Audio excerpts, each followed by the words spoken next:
Buenos días, jóvenes. En esta clase vamos a analizar un poquito de pruebas y vamos a continuar con el seguimiento del proceso. Recordemos que habíamos comentado que existían un catálogo de pruebas que estaba en la Ley Federal del Trabajo, por allá del artículo 776, y señala o reconoce como pruebas para en materia laboral. Si ustedes se dan cuenta, son pues prácticamente las mismas que en otros procedimientos, en otros procesos, en otras materias, por lo que existe una generalidad. Identifiquemos la confesional, la documental, testimonial, pericial, inspección judicial, la presuncional, la instrumental de actuaciones, también fotografías, cintas cinematográficas, registros dactiloscópicos, grabaciones de audio y de video, o las distintas tecnologías de la información y la comunicación, tales como sistemas informáticos, medios electrónicos ópticos, fax, correo electrónico, documento digital, firma electrónica o contraseña, y en general, todos los medios aportados por los descubrimientos de la ciencia y la tecnología. Aquí nosotros todo esto lo vamos a reconocer como las TICs, todo lo que venga por tecnologías de la información, podemos utilizarlas. Además también, en este caso, las constancias de notificación hechas a través del buzón electrónico y los recibos de nómina con sello digital, que esta es una especificación muy precisa en la 9 y 10, que es específicamente en materia laboral. Recordemos que en materia laboral ya vamos a contar con el buzón electrónico y, para ser precisos, no iniciamos el martes ya con el proceso laboral nuevo. Por pandemia nos vamos a ir hasta el mes de enero del 2021. Ya si nos despiden mañana, pues ya o nos despiden el lunes, el martes, vamos a iniciar ya nuestro proceso, pues prácticamente el 2 de enero, que es nuestra fecha límite, como pudimos haberlo aportado en materia laboral. Y también nosotros, cuando iniciamos en las prescripciones, acuérdense que tenemos 2 meses para iniciar nuestro juicio laboral. Entonces, fíjense, ya si nos despiden a partir del lunes en nuestro trabajo, ya podemos ir a levantar nuestra demanda laboral, pues ya con el nuevo proceso. Es ya una ventaja que ya estamos prácticamente a 2 meses de terminar este año, y ya prácticamente el 2 de enero tendríamos que estar funcionando con los nuevos procedimientos ante el Tribunal Laboral. Una ventaja, ya porque vamos a disponer estos nuevos procedimientos, que es lo que nosotros estamos conociendo. Si se dan cuenta, prácticamente el hecho de la demanda, el hecho de la contestación de demanda en el paso en el que estamos, pues es algo muy, muy coloquial, como en todas las materias. Hay demanda, hay contestación, son casi los mismos requisitos que nos piden cualquier otra materia al momento de contestar la demanda.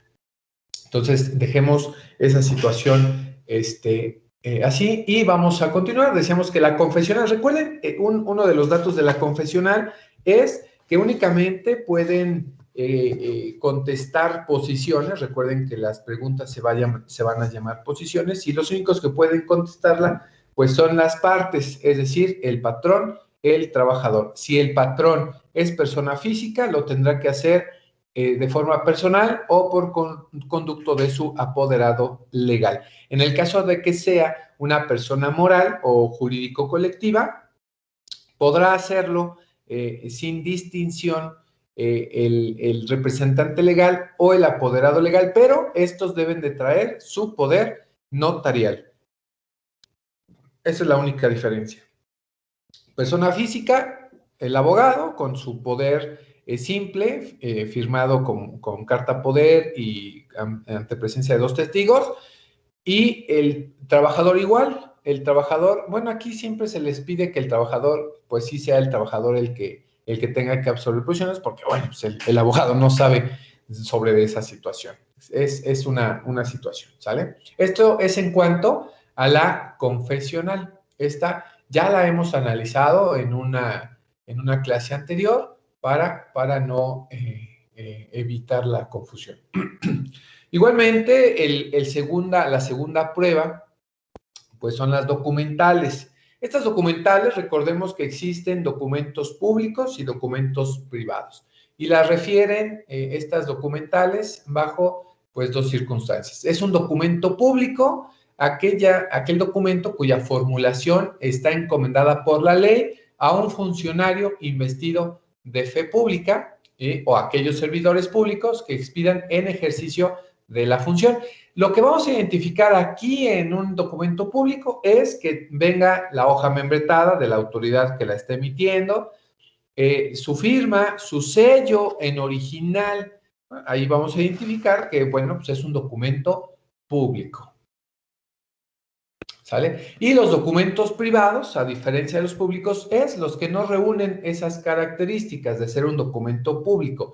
Si no trae la hoja membretada, si no trae el sello, si no trae el holograma, que en algunos casos traen holograma, como los notarios, bueno, pues entonces todos aquellos serán como documentos privados. Estos documentos privados, bueno, pues los debemos de presentar.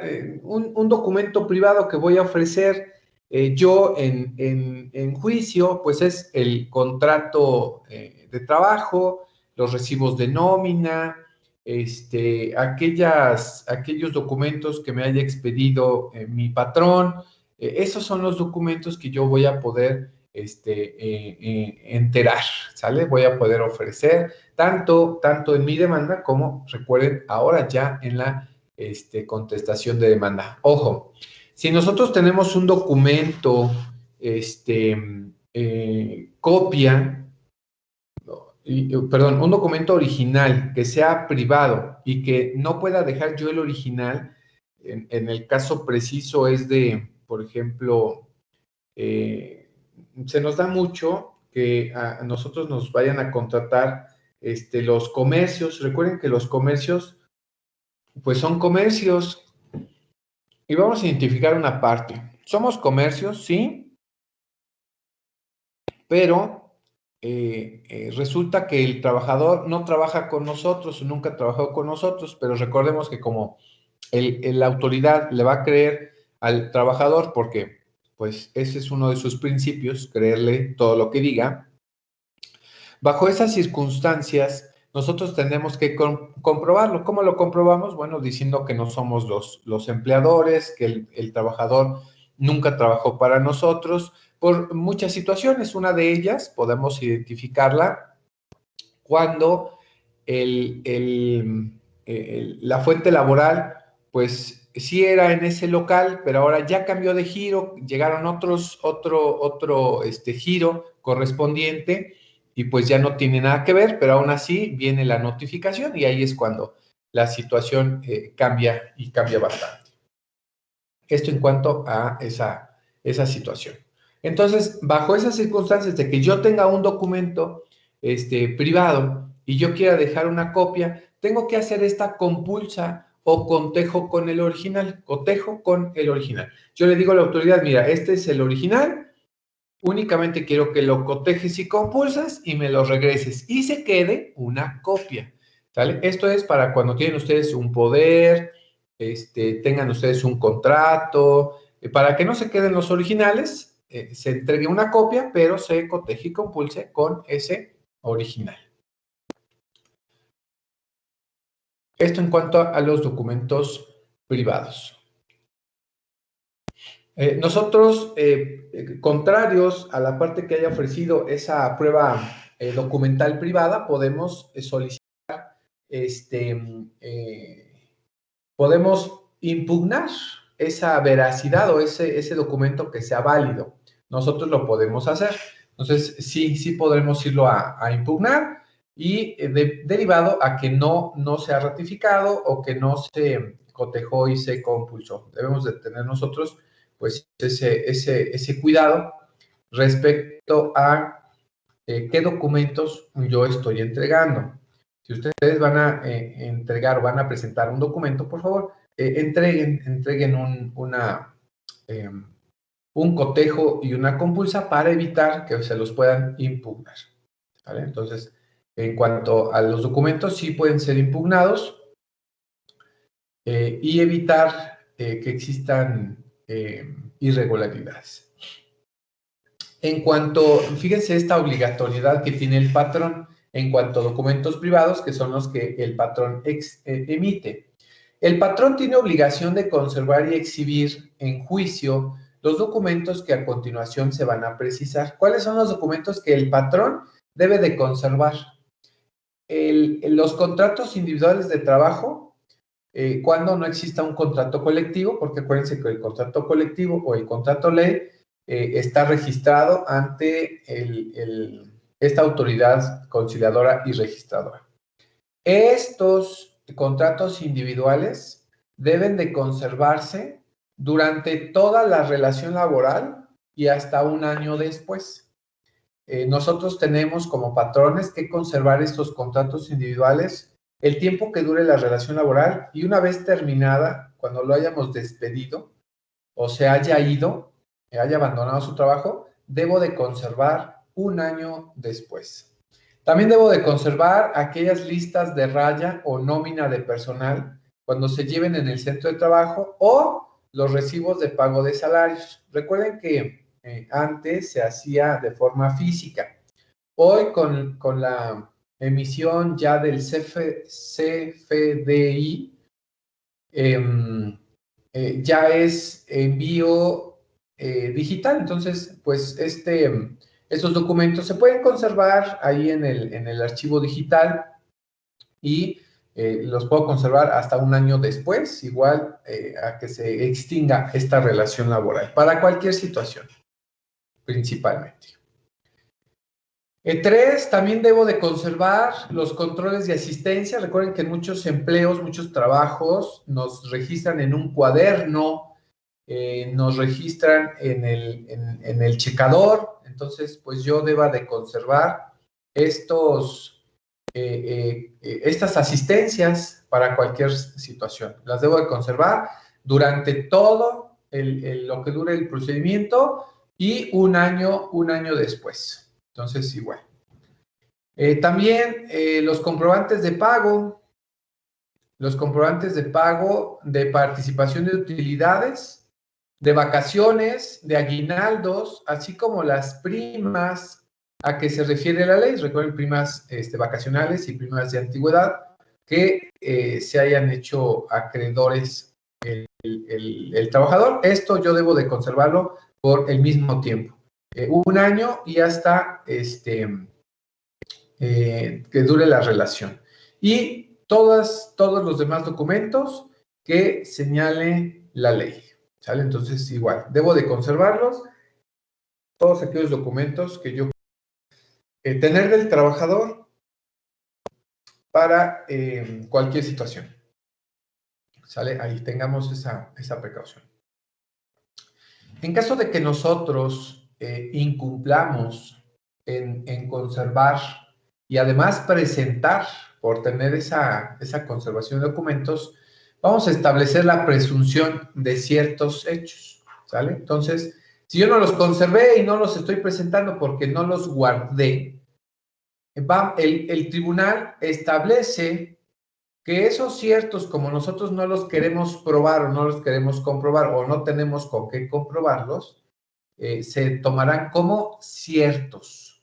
Estos hechos, recuerden que son los que el actor expresó en su demanda y que nosotros hicimos desacreditar, ¿sale? Entonces, si nosotros tenemos algún otro elemento para probar que no es cierto un hecho, bueno, pues debo de comprobarlo. Es la única manera, a través de pruebas. Y para eso tenemos bastantes.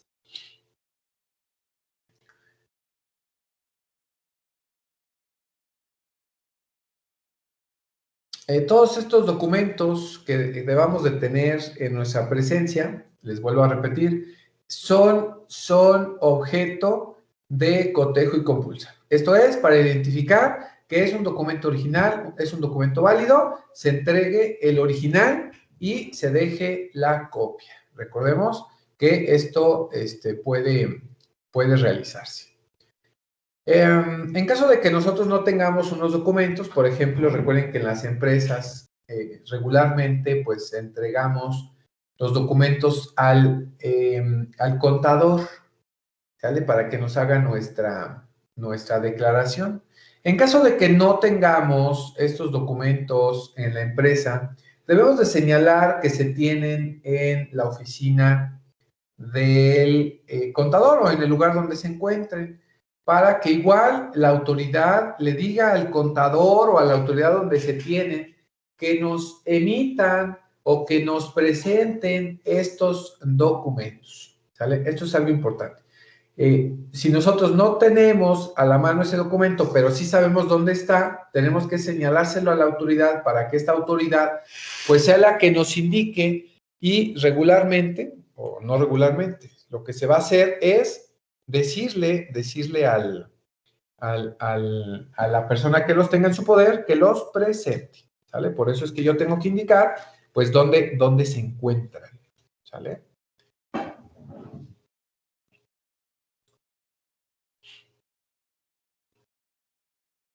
Como dije, para que proceda este cotejo y compulsa, debe de exhibirse en la audiencia de ofrecimiento de pruebas copia del documento que por este medio deba de ser perfeccionado. Lo que les digo, original y copia, para evitar cualquier situación.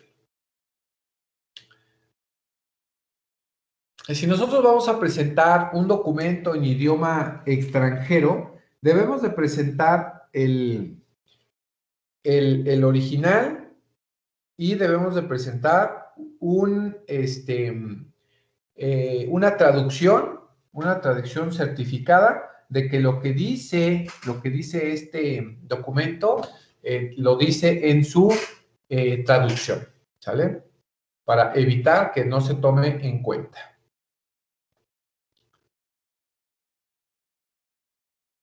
Si nosotros estamos objetando, como lo dije hace un momento, si estamos objetando esa autenticidad de ese documento, ¿qué podemos objetar? El contenido, la firma o la huella digital. Nosotros como los abogados de las partes podemos ofrecer pruebas con respecto a esas objeciones, y de hecho es un requisito para poder objetar ese documento, que ese documento sea auténtico, o sea original, o sea válido. Nosotros tenemos que ofrecer esa prueba para comprobar a la autoridad que ese documento pues no es auténtico. Este documento, ¿cuál puede ser? Bueno, recordemos nosotros, y siempre es un miedo en los trabajadores, licenciado, me hicieron firmar la carta renuncia. Ok, ¿en qué momento te la hicieron firmar? Vamos a identificar dos momentos. Casi siempre, los patrones solicitan la firma al momento de iniciar la relación laboral. No se preocupen, fírmenla, sin problema. O que les obliguen a firmar la hoja en blanco, ¿no? Les obligan a firmar la hoja en blanco. Y cuando tengan algún problema, el patrón, cuando ya no quiera trabajar con ustedes, regularmente lo que les va a decir, ¿sabes qué? Mira, firma tu renuncia. Ah, no quieres, no te preocupes. Recuerda que ya me la habías firmado. Esta amenaza, pues es violar tus derechos laborales, tu estabilidad laboral. Nosotros tenemos bajo esas premisas que prevalecer la continuidad en el trabajo. Bajo esas circunstancias, nosotros podemos objetar que ese documento se haya firmado en el momento. Y aunque se les haya hecho firmar después, recuerden que se puede hacer un hoja en blanco y ya después la cuadran para que ya además le pongan ahí renuncio a todos los derechos que yo puedo tener y no sé qué. Aquí lo que vale, si bien es cierto, es la renuncia, pero algo todavía más importante de la renuncia es el finiquito que te deben de dar. Muchas personas dicen, firma tu renuncia para decirte cuánto te va a tocar de finiquito. No, es en el mismo momento. Esto es lo que te toca por finiquito o por liquidación y esto es, este es tu cheque y este es tu renuncia. Me tienes que firmar todo para evitar que exista algún problema. ¿Sale? Entonces, para evitar esa situación, lo que yo les recomiendo es no firmar nada, o sea, nada más firmen la hoja en blanco. La hoja en blanco la van a ocupar casi siempre como patrón, la ocupamos para poner la renuncia. Casi no ponemos el finiquito porque estas circunstancias pues ya son palabras mayores, pero para evitar estas situaciones, estas consecuencias, hablen bien con el trabajador. Cuando ustedes son abogados del patrón, hablen bien con el trabajador para evitar pues que pueda suceder algo mayor y al rato en vez de ayudar, pues pueda perjudicar el término de la relación laboral. Entonces, aquí acuérdense ustedes que pueden objetar y hay que ofrecer pruebas. Aquí, ¿qué prueba puedo ofrecer? Bueno, vamos a ofrecer una pericial, una testimonial para indicar que, bueno, sí me fue obligado a firmar, porque nada más tengo firmada la renuncia. Esto es cuando se hace con antelación. Esto en cuanto a documentos públicos y a documentos privados que nosotros vamos a conocer como la prueba documental. Vámonos ahora con la siguiente prueba, que es la prueba testimonial. Bueno, como todos sabemos, los que tengamos conocimiento de esos hechos y que se deben de probar, están obligados a declarar como testigos. Si una persona observó los hechos, está obligado a declarar como testigo. Aquí tengamos en cuenta que muchos, en el caso de materia laboral, pues los que vieron fueron otros compañeros, otros trabajadores. Y lamentablemente el patrón, pues imagínate que vaya a declarar un trabajador en tu contra. Bueno, va a haber represalias. Entonces, normalmente las pruebas testimoniales van a ser muy raras porque los únicos que presenciaron los hechos pues fueron los otros trabajadores. Entonces, salvo que podamos llamar a otro trabajador que haya también ya dejado el empleo. Entonces, ahí sí puede, porque pues, no tiene nada que perder.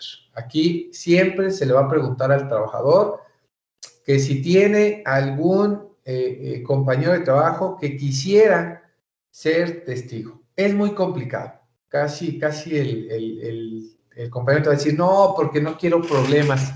Entonces, ahí es donde no ocupamos mucho esta situación de la testimonial. Pero, pues en muchas situaciones sí los compañeros de trabajo dicen, sí, yo sí voy sin miedo. Entonces, sí podemos ingresar una prueba testimonial.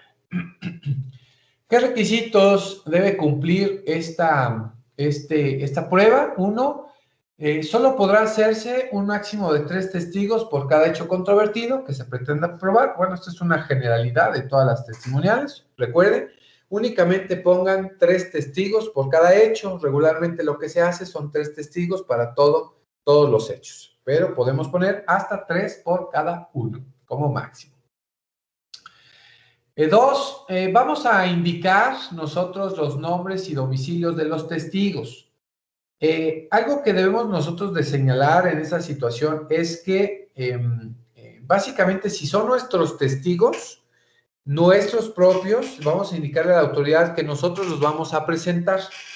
Pero como regularmente son trabajadores y pues el patrón no les va a dar chance de ir a testiguar en su contra, bueno, pues tenemos que señalar que nosotros tenemos ese impedimento para presentar directamente los testigos. Por lo que solicitaremos, entonces, en dado caso, que el tribunal, a través de un documento, un oficio, lo cite para que venga a atestiguar los hechos, ¿sale? Tenemos que tener en cuenta su domicilio, si tenemos el particular, proporcionamos el particular, y si va a ser un superior jerárquico, pónganlo el domicilio de la empresa, ¿sale? Porque sí pueden poner a un testigo como superior jerárquico, porque recuerden que estamos demandando al patrón, pero el patrón, pues, es el dueño de la empresa, ¿sale? Y podemos poner como testigos a nuestros superiores jerárquicos, sí los podemos agregar. Aquí como que es la salvedad. 3. Si el testigo radica fuera del lugar de residencia del tribunal, el oferente deberá ofrecer la prueba acompañar interrogatorio por escrito, al tenor del cual deberá ser examinado el testigo, y también exhibir copia por cada una de las partes por las partes del juicio, en caso de que sean varios demandados. En su caso, se tendrá que declarar desierta. Estas copias de estos interrogatorios, nosotros tenemos que presentar este pliego, porque acuérdense que de las preguntas se pueden hacer repreguntas.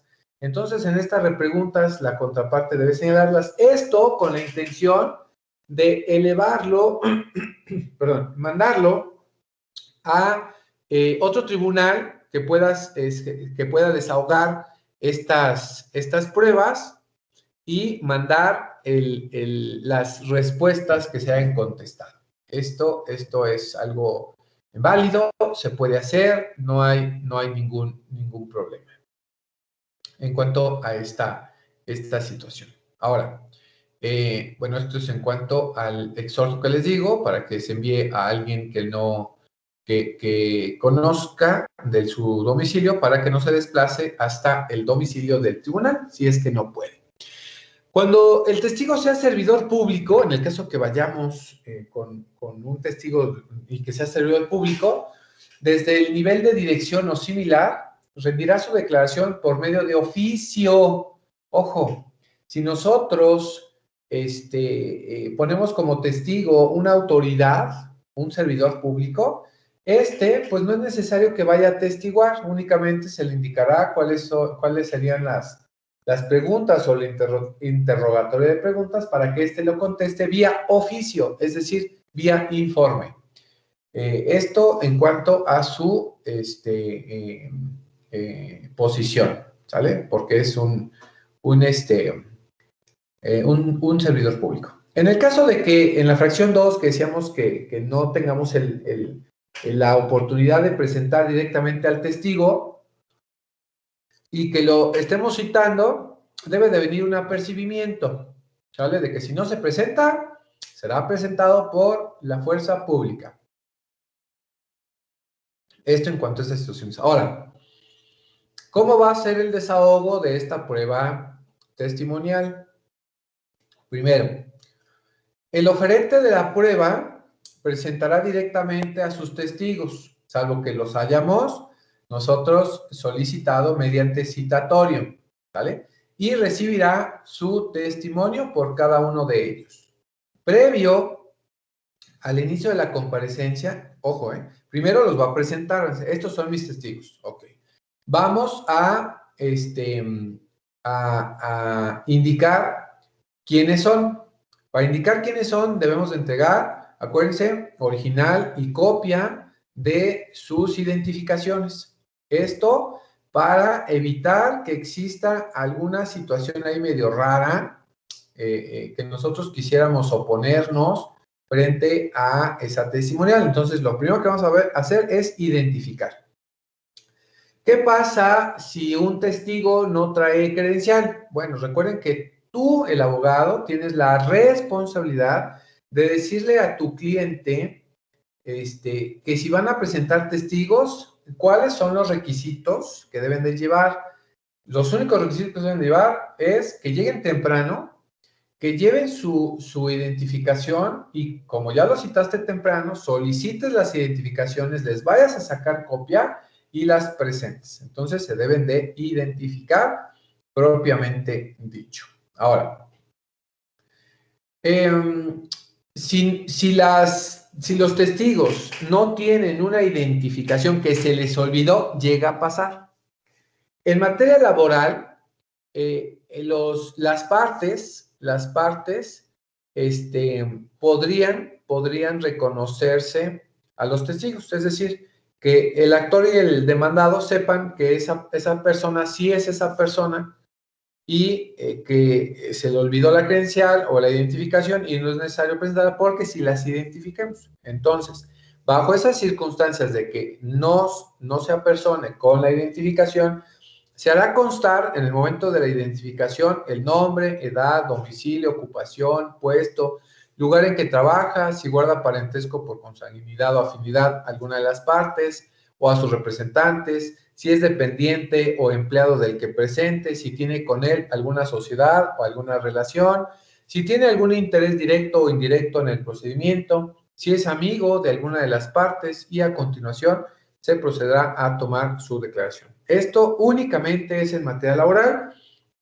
Recuerden, únicamente si no llevamos la identificación de un testigo, si las dos partes reconocen que ese testigo es la persona que estamos diciendo, se procederá a tomar la identificación. Si en este caso, si el actor, el trabajador es quien está por testigo y el patrón dice, no, yo no lo conozco, entonces no se va a poder tomar su declaración porque pues, podremos entenderla que pues, no es esa persona.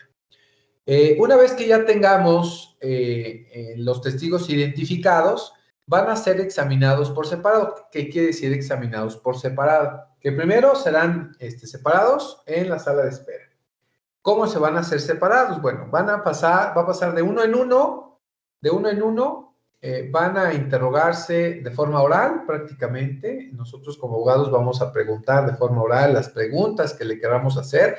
El único requisito es que una pregunta vaya relacionada con la segunda y la segunda con la tercera y la tercera con la cuarta y la cuarta con la quinta. Deben de estar relacionadas estas preguntas entre la litis y la pregunta, ¿sale? Deben de venir concatenadas. Es algo bien importante. Primero, ¿cuál debería de ser la primer pregunta que yo le deba de señalar a el testigo? Bueno, para poderlo encauzar a la litis es, pues, ¿cuál es la relación o qué relación tiene con el actor o con el demandado? ¿Qué relación tiene? Ah, es que trabajo ahí o soy tal persona, para poderla ir encauzando. Si nosotros no concatenamos estas preguntas, ¿qué quiere decir? Que tengan relación la primera con la segunda. Bueno, si ya me constó que sí trabaja ahí o está en el centro de trabajo, bueno, ¿cuál es su puesto? Tal. La tercera pregunta, ¿sabe usted por qué está presente? No, pues que sí. ¿Conoce al demandado? No, pues que sí. Y ya ir haciendo preguntas relacionadas a la litis. Si no le hacemos ese tipo de relación de preguntas, no las van a desechar. Recuerden que son de forma oral. Las va a escuchar el secretario instructor o el juez y las va a ir calificando. Entonces, tengamos esas precauciones, por favor. 4. El tribunal tomará al testigo la protesta de conducirse con verdad. Bueno, esto casi siempre.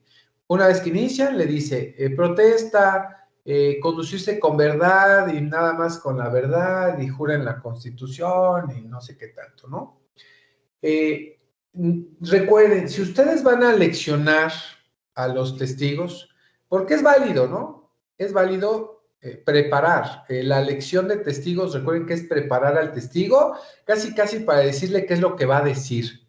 Pero tengan ustedes cuidado si ustedes les van a pedir que declaren algo que no es o que no corresponde a lo que ustedes están previendo, porque les va a decir en esta protesta que si se conducen con falsedad de declaración, son acreedores a una sanción privativa de libertad de hasta 10 años.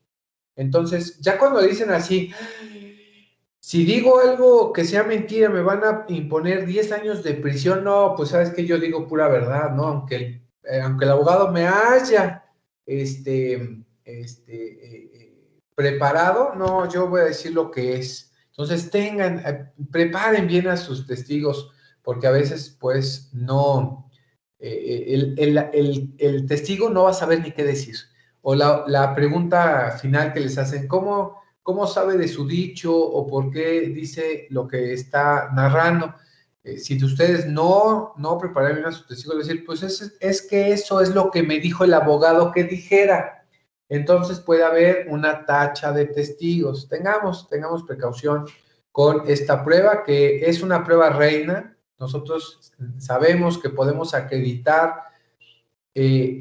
cualquier hecho con 2 testigos. Lo único que referimos es que sean 2 testigos para nosotros poder comprobar, porque un testigo singular, que sea uno solo, pues de nada me sirve.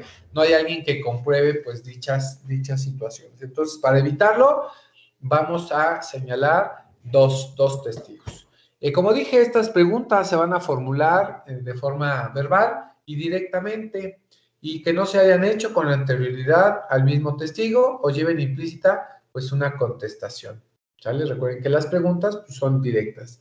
¿Qué pasó? ¿Qué sucedió? ¿Qué aconteció? Todo eso. ¿Sale?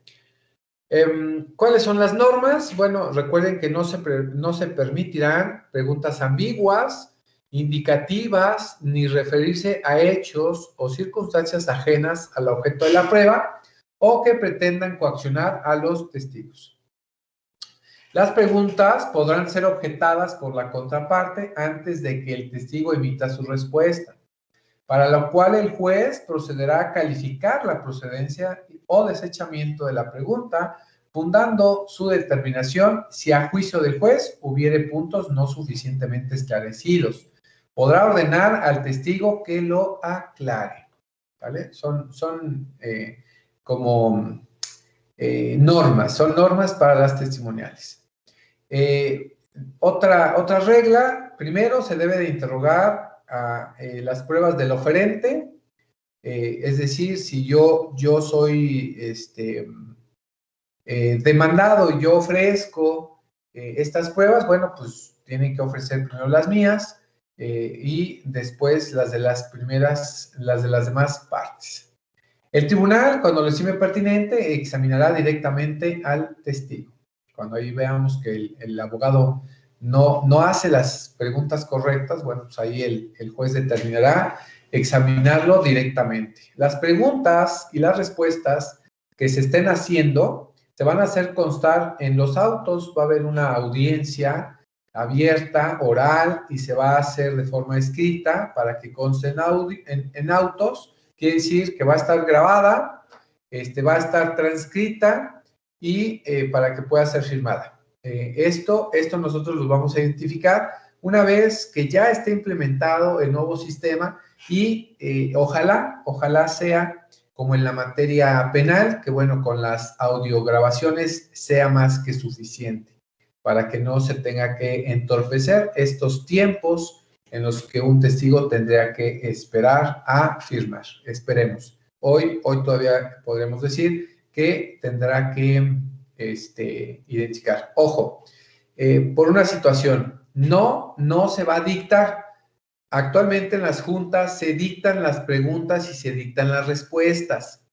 ¿Sale? Ya a partir del nuevo proceso que deberá funcionar, indica que no se podrán dictar. Anteriormente se dictaba, ¿no?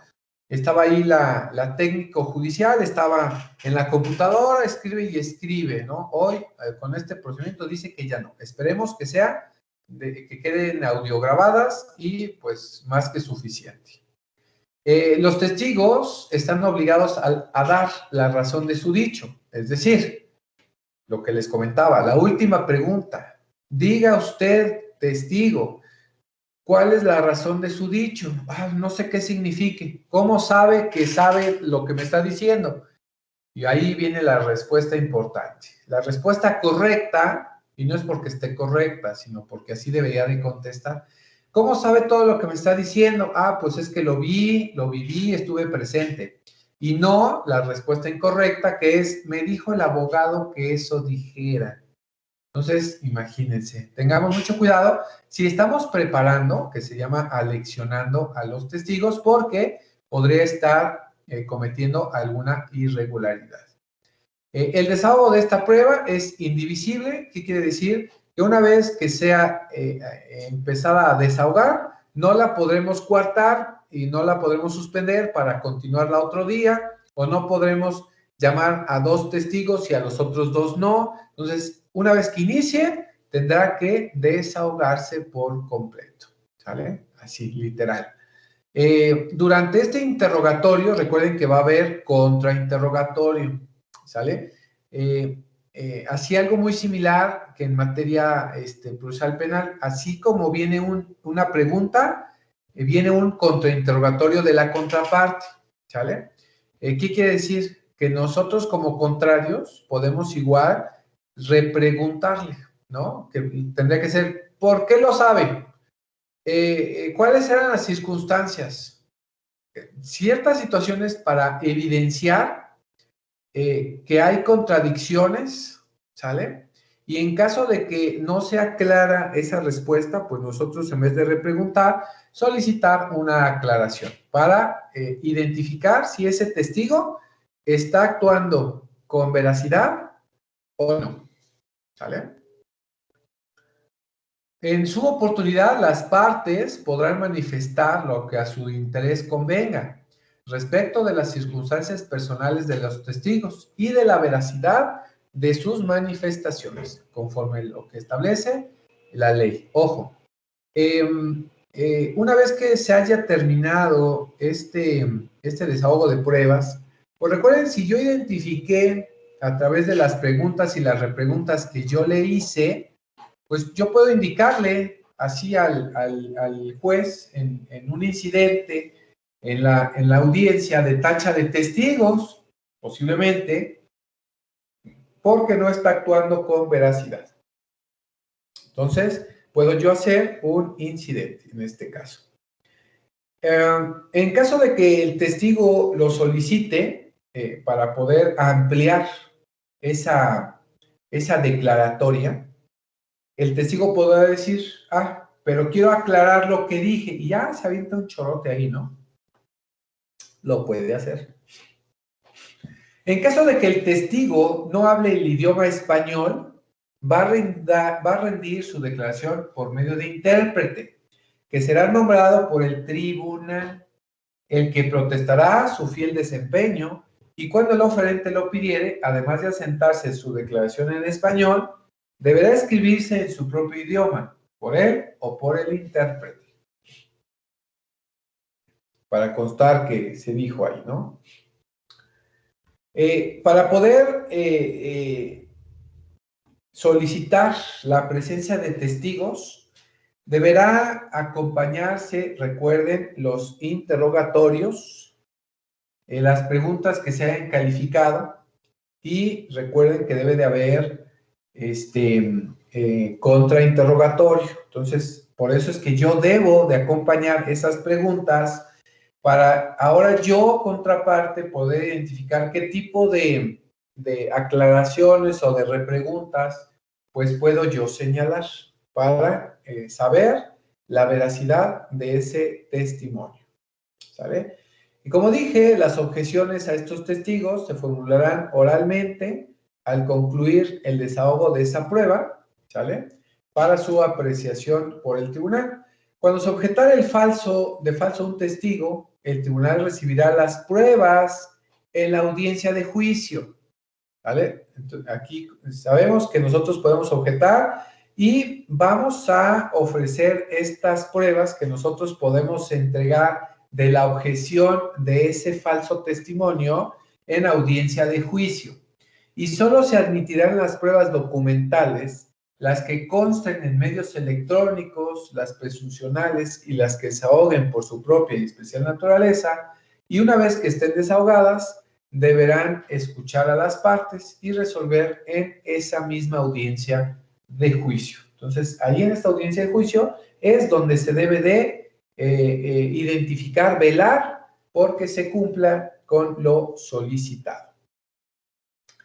Al testigo que dejare de asistir a una audiencia, esto de haber sido citado con el apercibimiento decretado, bueno, pues ahí el juez va a mandar a comparecerlo con presencia de la fuerza pública el día y hora señalado, ¿vale? Así, obligatoriamente. ¿Qué pasa con un solo testigo para formar convicción? Bueno, si en él mismo concurren circunstancias que sean garantía de veracidad, dije al principio que regularmente necesitamos 2 testigos. Recuerden que un testigo singular, híjole, siempre va a ser materia de objeción.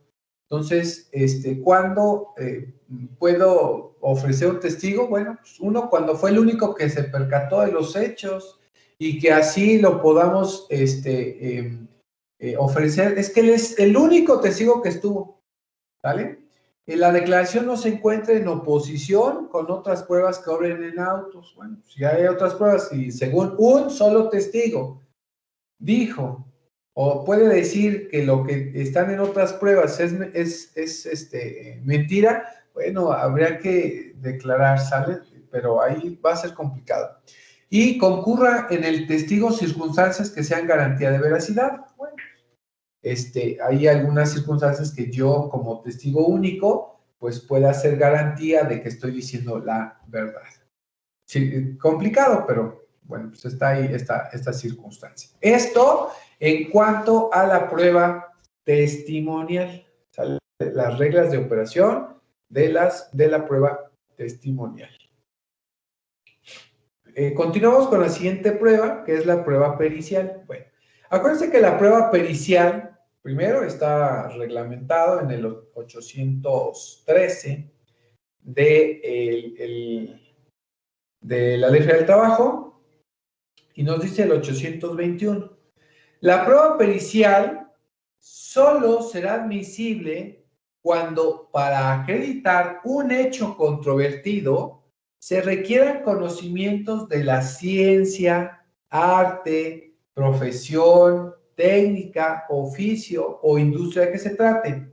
Y en general, cuando se trate de materias que por su naturaleza no sean conocidas por el tribunal. Bueno, aquí para nosotros solicitar una prueba pericial es que por los sentidos o por la profesionalización del tribunal, pues no sea suficiente para conocer esa prueba. Entonces necesito yo de una pericial, ¿sale? Puede ser en grafología, puede ser en documentoscopía, puede ser en materia de salud, puede ser en materia de seguridad, no sé, ahí, que requiera un conocimiento de la ciencia, arte, profesión, técnica, oficio, industria, de que nosotros querramos desahogar, pues, esa prueba. Ahora, para nosotros ofrecer estas periciales, bueno, pues como son así denominadas periciales, nosotros debemos de acreditar que esa persona o ese perito que nosotros estamos ofreciendo, que él se presente a declarar, tenga esos conocimientos en la materia. Es decir, que si el peritaje ya está regulado, por ejemplo, documentoscopía, grafología o cualquier otro tipo de peritaje, ofrecer el título y la cédula de perito, ¿sale? Si es que estas ya están reguladas. Ahora, si yo necesito una pericial en contabilidad, bueno, pues, ¿qué creen? Que no hay peritos especializados en materia contable. Aquí más bien puedo solicitar la profesionalización de un contador público, de un actuario, ¿sale? Para que ellos vengan a pues, determinar alguna situación contable, ¿no? Que el patrón no le pagó, o que le pagaba de menos, o que le retenía muchos impuestos. Pues como eso, pues no lo va a saber el juez, bueno, pues hay que ofrecer una pericial, pero como pues estas pruebas periciales en esta materia no hay una reglamentación, porque pues, no hay peritos, sino que la profesionalización de alguien así, pues es un actuario o un contador público, o maestría en finanzas, no sé, pero nosotros tengamos una profesionalización sobre de esa pericial que nosotros querramos ofrecer. Cuando nosotros digamos que queremos ofrecer esta prueba pericial, debemos de indicar sobre qué materia es la que nosotros queremos hacer saber, ¿sale? Debemos de exhibir un cuestionario ante el cual nosotros querramos que el perito conteste, ¿sale? Y también tenemos que agregar una copia para la contraparte o para las contrapartes para que ellos también pues puedan ofrecer o puedan preguntar algo al momento del desahogo de esta prueba pericial, ¿sale? Entonces, ahí podemos ver. Si nosotros no agregamos ese cuestionario, nos van a desechar esa prueba. Entonces, tengamos cuidado. El tribunal, al admitir esta prueba, va a designar al perito o peritos oficiales que estime necesarios, ¿sale? Supongamos que nosotros queremos una prueba pericial en tal materia y las hay o se pueden aportar por el tribunal. Bueno, pues dejamos que el tribunal aporte este perito tercero en discordia, que, bueno, pues así se denomina, pero es un perito oficial, entonces, el cual, pues ya no va a ser necesario ofrecer uno privado, ¿sale? Si bien es cierto, ustedes pueden traer a ese perito privado, para el momento de la desahogo de esta prueba, lo pueden hacer. Ahora ya saben que con la tecnología, pues en caso de que el perito pues no esté disponible en el tribunal local y tengamos que ocupar uno de otro jurisdicción, bueno, pues hoy la ventaja es que se puede hacer por medios electrónicos o tecnológicos, ¿sale? Siempre y cuando haya protestado el cargo. ¿Cómo se hace esta protesta del cargo? Bueno, pues una vez que se haya destinado, que necesitamos un perito, el tribunal va a mandar comunicarle a la central de peritos, indicarle que necesita una pericial, y en caso de que no se cuente y nosotros estemos ofreciendo un perito, pues tenemos que avisarle que vaya al tribunal a aceptar y protestar su cargo, ¿sale? Para que analice, identifique cuál es la materia que debe de probar y presentarse a rendir su dictamen, ya sea escrito o en la audiencia de juicio, pues desahogarla de forma oral, ¿vale? Lo que indique el tribunal, como nosotros vayamos observando que se deba de desahogar, pues esta prueba pericial. Si nosotros se va a hacer de forma escrita, pues va a rendir su dictamen en tal momento, y recuerden que si va a ser necesario aclarar, pues se va a citar a ese perito para que declare pues, lo que a su derecho convenga. También ese dictamen, recuerden que únicamente va a versar sobre los puntos controvertidos, que es lo que estamos resolviendo. Dice, las partes y el juez podrán hacer a los peritos las preguntas que juzguen convenientes, así como formular las observaciones sobre las deficiencias o inconsistencias a que a su juicio contenga el dictamen, o bien los aspectos que sustenten su idoneidad.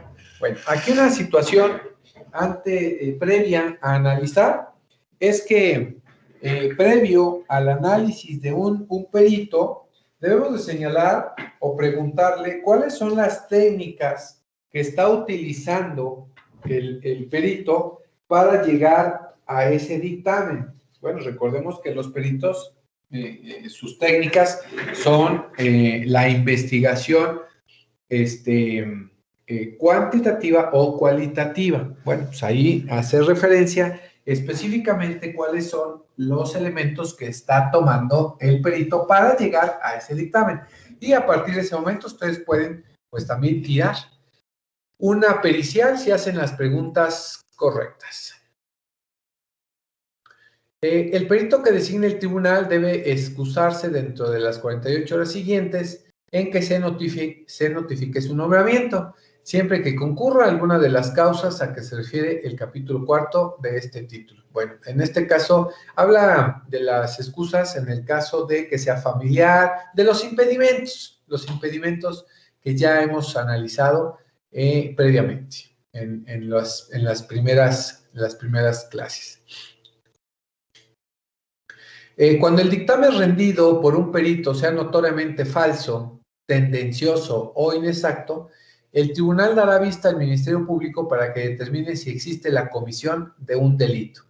Ya aquí, acuérdense que nosotros, cuando solicitamos la presencia de un perito, pues es porque el perito va a decir, pues lo que le conviene a mi parte, ¿no? A lo que yo quiera, porque por eso le estamos pagando. Tengamos cuidado si estamos manipulando los dictámenes, porque si se identifica que ese perito dictaminó falsamente, tendencioso o inexacto, puede ser constitutivo de la falsedad de declaración ante autoridad, y recuerden que eso es un delito, ¿sale? Y les voy a dejar una actividad. Esta actividad para la siguiente clase es que me investiguen qué tipo de periciales se pueden ofrecer en materia laboral y explicar para qué o en qué versará su dictamen.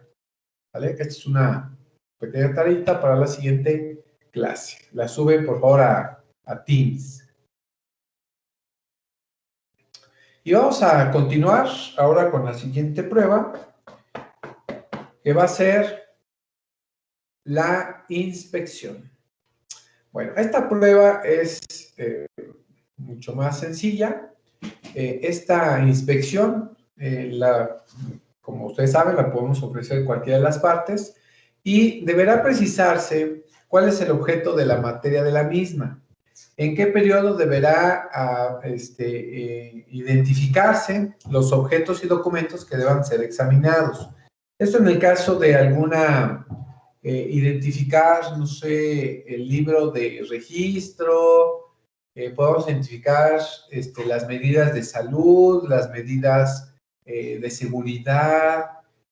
Ahora con la nueva norma 035, pues que analice el tribunal que se lleve a cabo una inspección en la empresa para que se identifique que no están llevando a cabo ciertas normas a los trabajadores. Eso es lo que deberá versar esta inspección. Al ofrecerse la prueba, deberá hacerse en sentido afirmativo, fijando los hechos o cuestiones que se puedan acreditar en la misma. La prueba de inspección se desahogará en el domicilio del tribunal, a menos que exista un impedimento legal o material para ello. Claro, si quiero yo que el juez analice no sé, los recibos de nómina, todos, o los que pueda ofrecer el patrón, bueno, pues ahí los tendrá, ahí los llevaremos. Pero si queremos ofrecer, pues, como el lugar de trabajo respecto a algunas circunstancias, situaciones, bueno, pues es un impedimento y se tendrá que llevar a cabo en el lugar, en el local en el lugar de trabajo. En este caso, la parte que tenga bajo su custodia los elementos a inspeccionar deberá indicar el lugar donde deba practicarse la inspección y los motivos que le impiden exhibirlos en el tribunal. Si a juicio de se justifica el impedimento planteado, comisionará al actuario o secretario instructor para que acudan al lugar señalado y se proceda a dar fe a los extremos de la prueba. Y una vez admitida la prueba de inspección por el tribunal, señalará día, hora y lugar para su desahogo.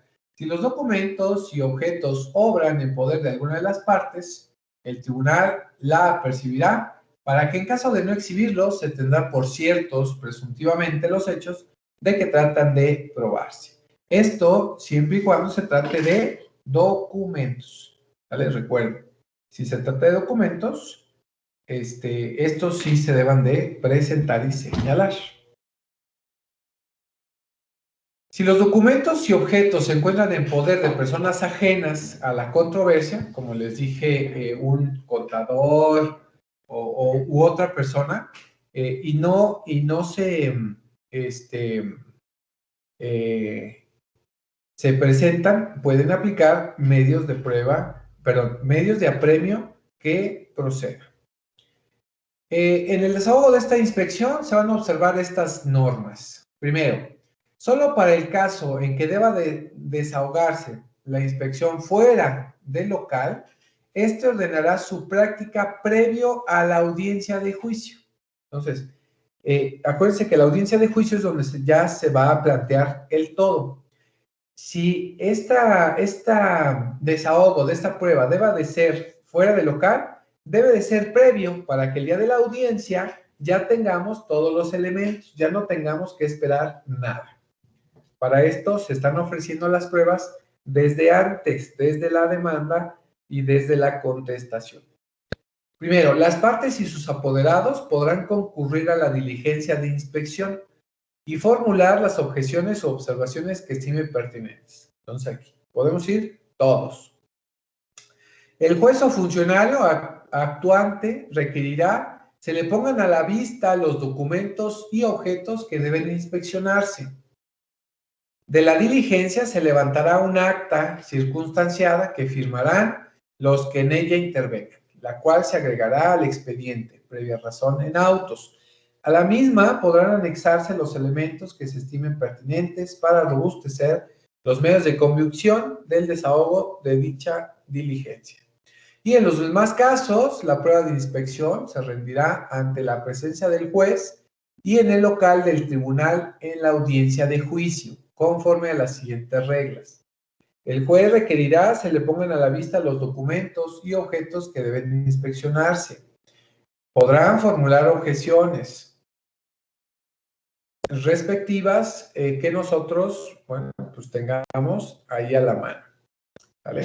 Esto es en cuanto a la inspección y se llama inspección judicial porque el único que puede identificar o es el juez o es un actuario o es el secretario instructor que está ordenándole al juez que mande, ¿sale? O que lleve a cabo.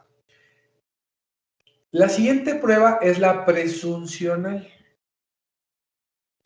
Esta prueba presuncional, regulada igual en la ley del trabajo, nos dice que es la consecuencia que la ley o el tribunal deducen de un hecho conocido para averiguar la verdad de otro desconocido. El tribunal deberá considerarla aun cuando las partes no la ofrezcan, con objeto de que se cumplan los fines del derecho del trabajo señalados en el artículo 2 y 3 de esta ley. Y nos dice que hay presunción legal cuando la ley la establece expresamente o cuando se deriven de la aplicación de alguno de los principios que rige el derecho del trabajo. Esto es la presunción legal, cuando nos indica, ok, hay presunción legal porque el trabajador está acreditando que sí trabajó para el patrón. Ahí hay una presunción legal. Y hay una presunción humana cuando de un hecho debidamente probado se deduce otro que es consecuencia de aquel. Okay. Ya comprobé que sí trabajé y que estoy ofreciendo una prueba donde indica cuánto gano. Entonces, como ya estoy yo ofreciendo cuánto que yo trabajo, pues ya nada más me queda indicar o que el juez determine que eso pues es válido, ¿vale? ¿Cómo lo hago o cómo se hace? Bueno, ofreciendo mi prueba probando que yo trabajé para él y que percibía un sueldo y que me depositaba cierta cantidad. Si yo pruebo que sí me depositaba, pues estoy comprobando ahora cuál era mi salario, ¿sale? Esa es una presunción humana. Dice, el que tiene a su favor una presunción legal solo está obligado a probar el hecho en que la funda. Las presunciones legales y humanas admiten prueba en contrario. Las partes, al ofrecer la prueba presuncional, indicarán en qué consiste y lo que se acredita con ella. ¿Sale? Por ejemplo, una presuncional. Si yo le estoy diciendo a la autoridad que sí trabajo con él, que me pagaba tanto, pero que nunca me pagó un aguinaldo, ¿sale? Se entiende que si yo estoy comprobando que sí trabajaba para él, que sí me pagaba un sueldo, pero que no me pagaba el aguinaldo, pues de esa prueba o de esa indicación de la presuncional, pues se presume que sí me debería de pagar. Entonces, como la única situación que pudiese existir para comprobar que sí me pagó, pues es de que el patrón pues señale el recibo de nómina donde indica que sí me pagó mi aguinaldo. Mientras el patrón no acredite que me pagó el aguinaldo, entonces se presume que no me pagó porque no me emitió ningún recibo. Y recuerden ahí cuando decía de las documentales privadas, debe de conservar todos los documentos todo el tiempo que dure la relación de trabajo. Entonces yo le voy a decir, a mí no me ha pagado ningún aguinaldo, ninguna prima vacacional. Si dice él que me las pagó, que presente los documentos. Y como pues no los va a tener porque los tuvo que haber guardado, pues se presume pues que el hecho que yo digo es cierto.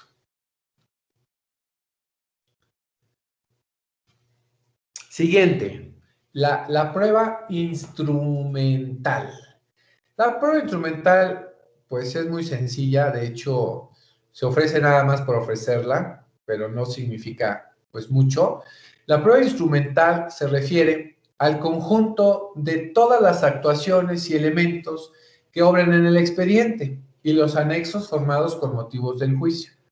Aquí el tribunal está obligado a tomar en cuenta las actuaciones y elementos que obren en el expediente y los anexos formados con motivo del juicio. Es todo el expediente. Es obvio que el juez debe de analizar todo lo que se dijo en todo el proceso, desde la demanda hasta el cierre de la audiencia principal.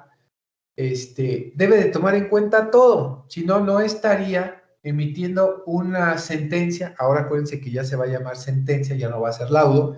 Al momento de emitir su sentencia, pues debe de analizar pues todo el proceso, no solamente quedarse con algunas partes, debe de identificar pues prácticamente todo. Si no, bueno, podría ser materia de amparo.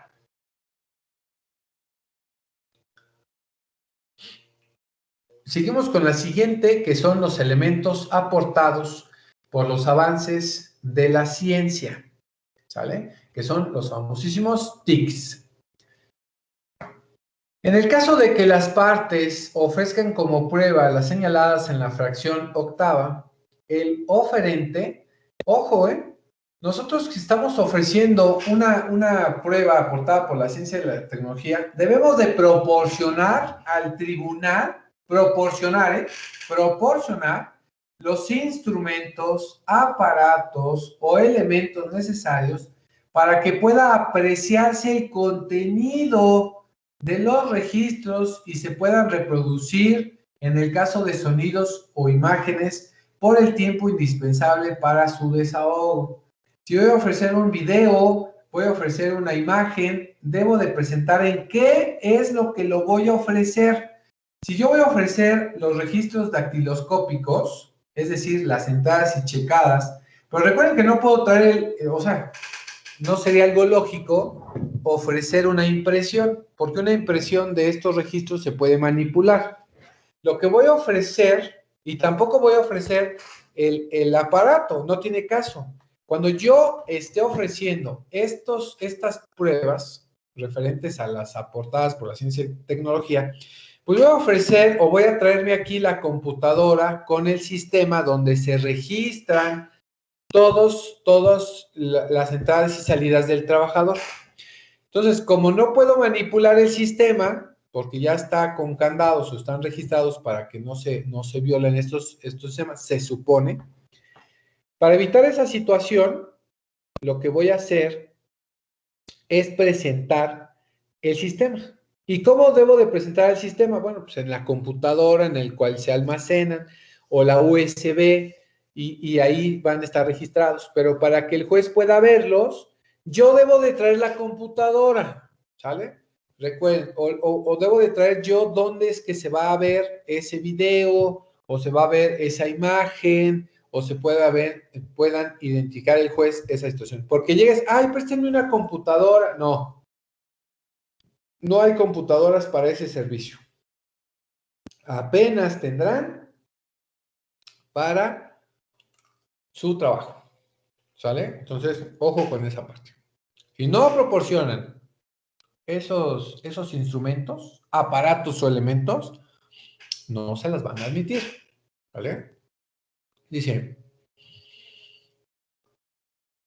para el desahogo o valoración de estos medios de prueba, se entenderá por, uno, la autoridad certificadora, van a ser las dependencias o entidades de la Administración Pública Federal y a los prestadores de servicios de certificación que conforme a las disposiciones jurídicas tengan reconocida esta calidad y cuenten con la infraestructura tecnológica para la emisión, administración y registro de certificados digitales, así como para proporcionar servicios relacionados con los mismos.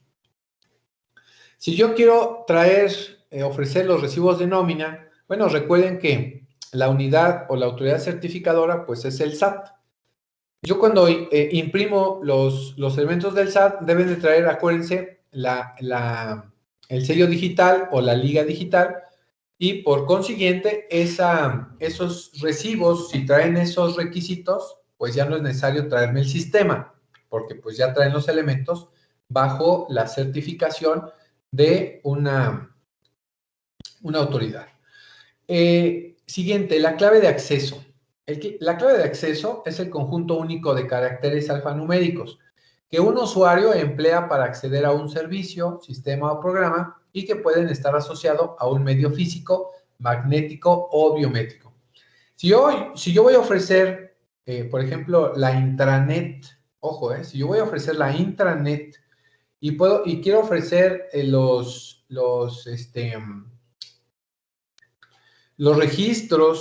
registros que están en el sistema de la empresa, ahorita me acordé de esta prueba para ofrecerla, registros de empresa, ¿sale? Debo de ofrecer para decir, para yo poder ofrecer y que no puedo accesar fuera de la institución donde laboro al sistema porque es intranet, yo debo de decirle al juez que para poder accesar a esta intranet debemos de tener una clave de acceso, ¿sale? Para que se pueda aperturar la cuenta que yo manejaba y que se analicen los elementos que están ahí, ¿sale? Entonces, yo debo de proporcionar, pues, estas claves de acceso. En el caso que sea el administrador, igual, poner las claves que deban de ser para accesar al sistema. Si no, cuidado, ¿eh? Certificado digital, bueno, pues es una constancia digital emitida por esta autoridad certificadora, que ya analizamos, que es el recibo de nómina. La contraseña, pues este conjunto de caracteres secretos que permiten validar la identificación de una persona a la que se le asignó una clave de acceso para ingresar a un servicio, sistema o programa. Aquí creo que no hay problema. La clave privada es el conjunto de caracteres que genera el titular del certificado digital de manera exclusiva y secreta para crear su firma electrónica avanzada, la FIEL o la FEA, en este caso. La clave pública son los datos contenidos en un certificado digital que permiten la identificación del firmante y la verificación de la autenticidad de la firma electrónica avanzada. Recuerden que en el SAT específicamente piden la clave, ya sea privada o pública, la contraseña y no sé qué tantos requisitos. Siguiente, el destinatario, pues la persona designada por el emisor para recibir el mensaje de datos. Bueno, en este caso es el correo electrónico a donde nos llegan nuestros recibos, por ejemplo. Un documento digital, pues es cuando nos llega el PDF o nos llega el HTML, que únicamente es un documento digital y que de ahí, pues es de donde me envían. El emisor es la persona que envía un documento digital o un mensaje de datos, que en este caso es el SAT, el que emite este dato.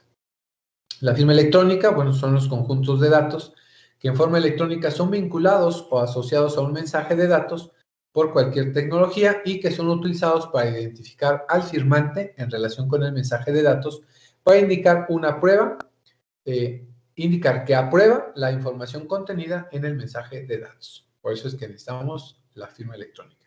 Y la firma electrónica avanzada es el conjunto de caracteres que permiten la identificación del firmante en los documentos electrónicos o en los mensajes de datos, como resultado de utilizar su certificado digital y clave privada y que produce los mismos efectos jurídicos que la firma autógrafa.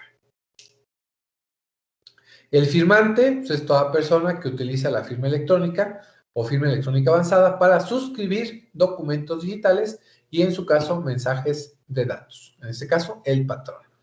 Y los medios de comunicación electrónica, bueno, son los dispositivos tecnológicos para efectuar la transmisión y recepción de mensajes de datos y documentos digitales. Recuerden, el internet, la computadora, el sistema del SAT, ¿no? Por ejemplo.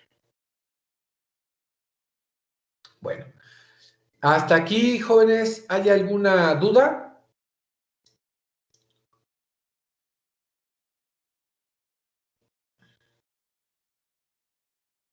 No, profe. ¿Seguros?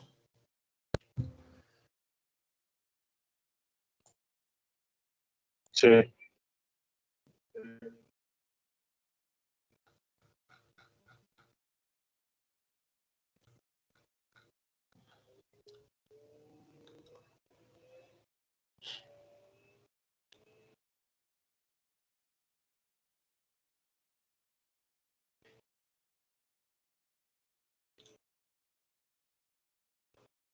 Bueno, recuerden que las pruebas, un requisito de las pruebas es de que se deben ofrecer estas pruebas, recuerden, se deben de ofrecer desde el momento de la demanda y se deben ofrecer desde la contestación de demanda. Esto es algo que deben ustedes tener en cuenta a partir de estos nuevos procedimientos, es que ustedes deben de conocer estas pruebas y deben de ofrecerlas desde la demanda y la contestación, ¿sale? Es algo así como, híjole, bien detalladito, ¿sale? Esto es todo en cuanto a las pruebas. Si no existe ningún problema o ninguna duda, únicamente vamos a ver dos situaciones más.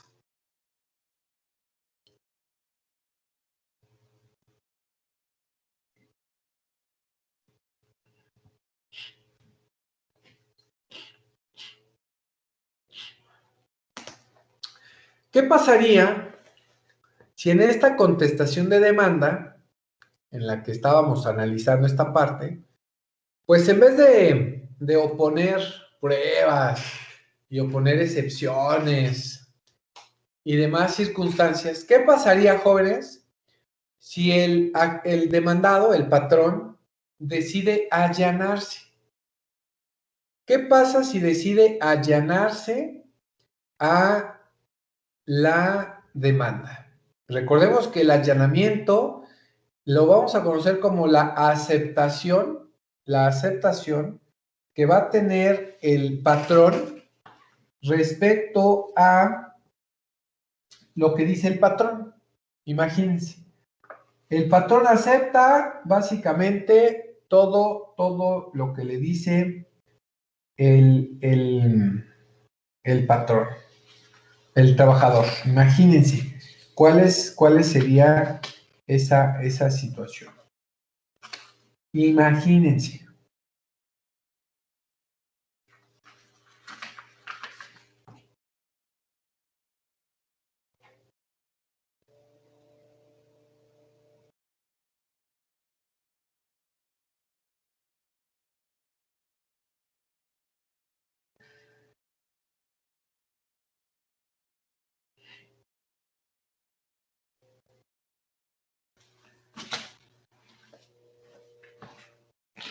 Dice por allá el artículo 273, pero vamos a leer 1, 2, 3, 4, 5, 6, 7, 8, 9, 10.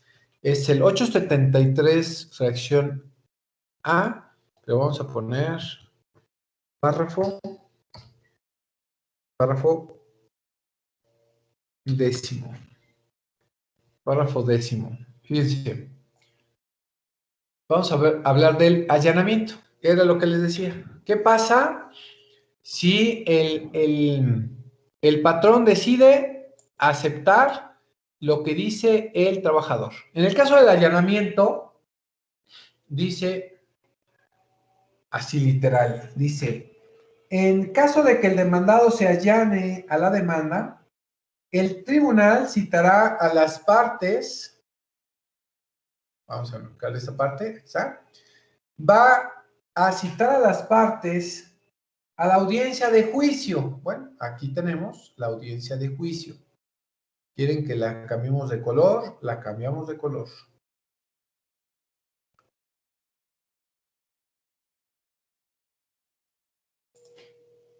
Ahí está, la audiencia de juicio. Esta audiencia de juicio tendrá verificativo en un plazo no mayor de 10 días. 10 días en la que en ese momento pues se dictará la sentencia respectiva. Ojo, pues si el patrón se está allanando, el patrón decide allanarse, prácticamente te está diciendo, ¿sabes qué? Pues no quiero saber nada. No quiero saber absolutamente nada del asunto. Por consiguiente, mira, ya dale lo que le tengas que dar, ¿sabes? Entonces, imagínense, acuérdense cuántos días tenemos. Acuérdense, la demanda se va a turnar dentro de las 24 horas, va a dictar un auto inicial dentro de los 3 días, va a emplazar al demandado a los 5 días siguientes.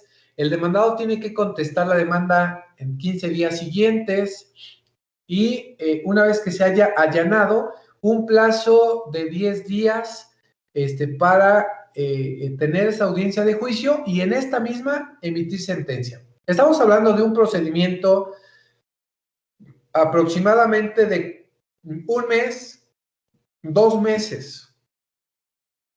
Siempre y cuando el demandado se haya allanado, ¿sale? Solamente si se ha allanado, ¿sale?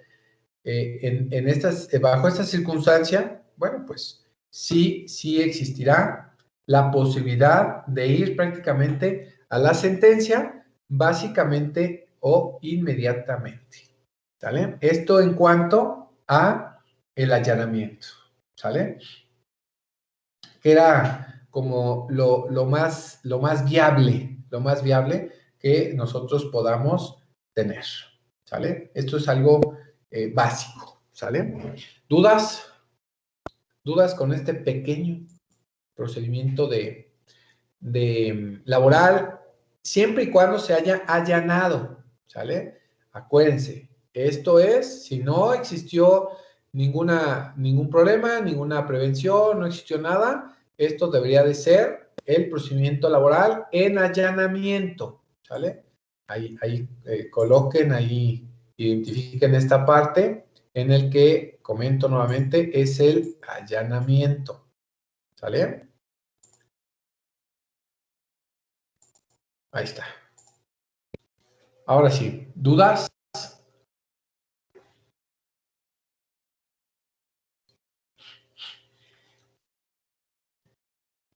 Creo que no.